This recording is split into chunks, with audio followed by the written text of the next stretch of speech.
Hey guys, today I'm going to be talking about some of the ideas I have for redesigning the exotic sword trio from Destiny 1. So, Dark Drinker, Raise Lighter, and Bolt Caster. Now I know a lot of the newer legendary swords that they put into Destiny 2 pretty much do the same thing as the exotic swords did in Destiny 1. But I think with my ideas, if they did decide to bring back the exotic sword trio to Destiny 2, they would stay close to their original designs, but they would have an added extra effect to make them feel exotic and make them feel different from the swords that we currently have in the game already. Now, I'm not going to be talking about Young Wolf's Howl because in Destiny 1 it was never really a part of the exotic sword trio, and if they brought back Young Wolf's Howl they could pretty much just leave it the same. It's unique enough to where I think it could get a pass and they wouldn't really have to do anything to change it. Alright, let's get into it. So first up is Dark Drinker. Now, in Destiny 1, Dark Drinker does the same exact thing that the Falling Guillotine does right now in Destiny 2. The heavy attack is just a spin, and that's really all that's special about it. Now, the way that I think they could redesign Dark Drinker and change it so that it's different from Falling Guillotine is after you do the initial heavy attack spin, it creates some sort of veil or some sort of AoE effect around the player after they do the initial spin that continues to deal the damage of the spin, and it remains up for and the veil or the AoE field stays up for quite a bit of time.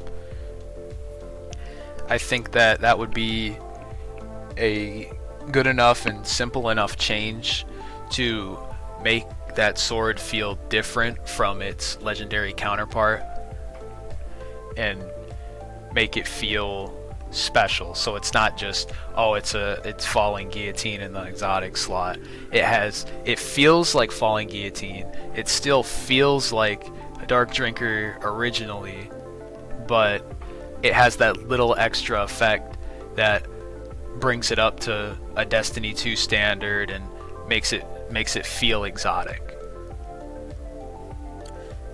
I think that this would be a good change for Dark Drinker, and like I previously said, it will still feel the same as it did in Destiny 1, and it would feel like Falling Guillotine, except it has that little extra effect that makes it different.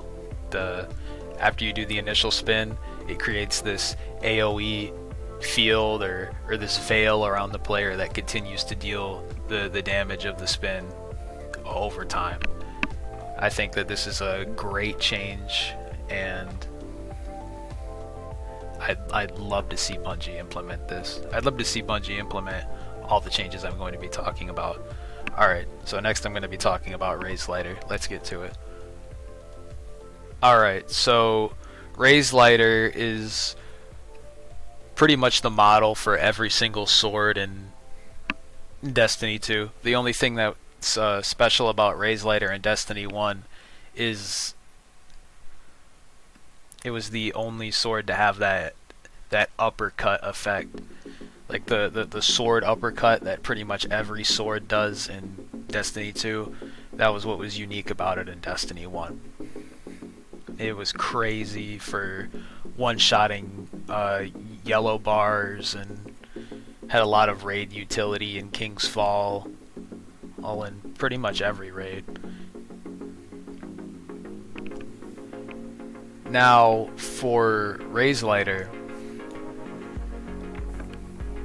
I think what they could do to change it and make it a little different than every sword in the game is after you do the initial uppercut, it does something similar to the Pit of Heresy boss, Zulmak, I believe. And if you don't know what I'm talking about, it's that one attack where he sticks his sword in the ground a little bit and does sort of like an upward swing, and then this trail of flames come out and then explode into this big circle of fire. Like, have Raise Lighter do something like that. After you do the initial uppercut, it releases that trail. It releases like a trail of fire and explodes into this huge circle of fire. Maybe make it something similar to the Burning Maul ability, where when you slam on the ground it makes that trail and explodes into that fire tornado, right? So that way Raise Lighter would still feel like Raise Lighter. It would feel like an exotic, and it would be different enough to not feel like every other sword in the game. Last but not least, Boltcaster. So what was special about Boltcaster in Destiny 1 is the heavy attack throws out a circle of arc energy, and it travels to the enemy and then explodes. It does the same. It does the same thing that Temptation's Hook and the Solar Scar do right now in Destiny 2.